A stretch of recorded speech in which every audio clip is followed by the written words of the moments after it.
कुछ पाने की हो आस आस, कोई अरमा हो जो खास खास आशाएं, हर कोशिश में हो बार बार, करे दरियाओं को आर पार आशाएं।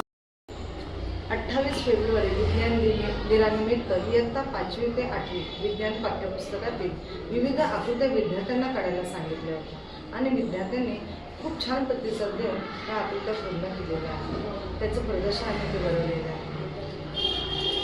आशाएं खिले दिल की, उम्मीदें हंसे दिल की, अब मुश्किल नहीं कुछ भी, नहीं कुछ भी।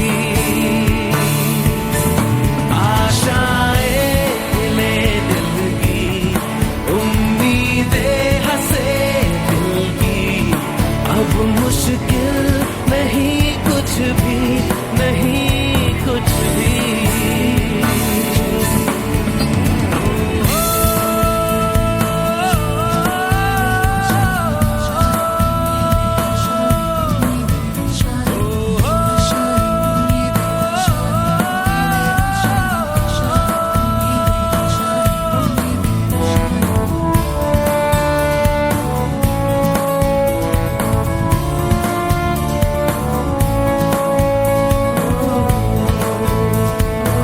आज 28 फेब्रुवारी विज्ञान दिन.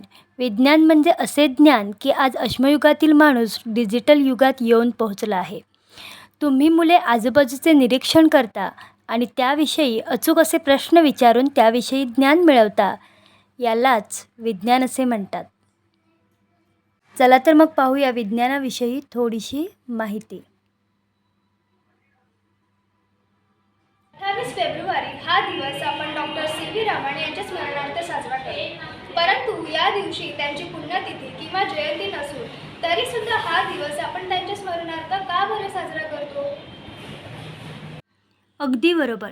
सर सी.व्ही. रमन यांचा जन्मदिवस 7 नोव्हेंबर 1888 व मृत्यूदिवस 21 नोव्हेंबर 1970. त्यामुळे 28 फेब्रुवारी हा सी.व्ही. रमन यांचा ना तर जन्मदिवस आहे ना मृत्यूदिवस. तरीही 28 फेब्रुवारीला सी.व्ही. रमन यांच्या स्मरणार्थ विज्ञान दिवस साजरा केला जातो. याचे कारण आहे रमन इफेक्ट हा त्यांचा शोध. याच दिवशी त्यांनी त्यांचा हा शोध जगापुढे सादर केला होता आणि त्याबद्दल त्यांना 1930 साली नोबेल पुरस्कार देखील मिळाला.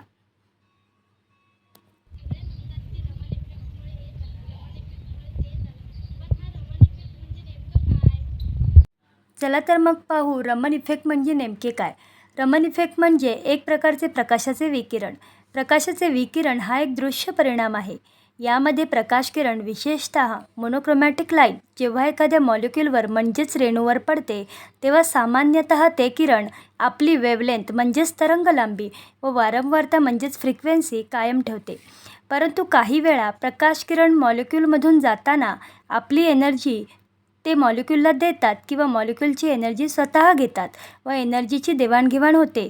या आघातामुळे पिटुकले मॉलिक्यूल्स कंप पावतात. तेथे व्हायब्रेशन्स निर्माण होतात. परिणामी प्रकाश किरणांची वेव्हलेंथ मॉलिक्यूलच्या आरपार जाताना कमी किंवा जास्त होते. यालाच रमन इफेक्ट असं म्हणतात. आता रमन इफेक्ट म्हणजे काय हे तर समजले, पण त्यांचा दैनंदिन व व्यावहारिक जीवनात उपयोग काय?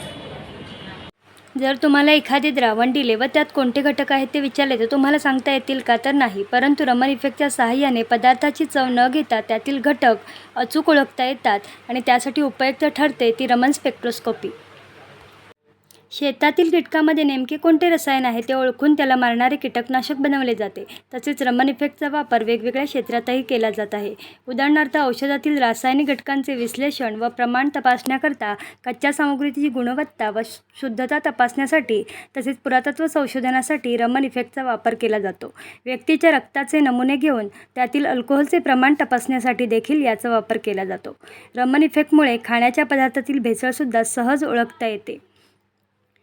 म्हणूनच हा रमन इफेक्ट हा अतिशय महत्त्वपूर्ण असल्याने याचा शोध ज्यांनी लावला त्यांच्या स्मरणार्थ 28 फेब्रुवारी हा दिवस राष्ट्रीय विज्ञान दिन म्हणून साजरा केला जातो.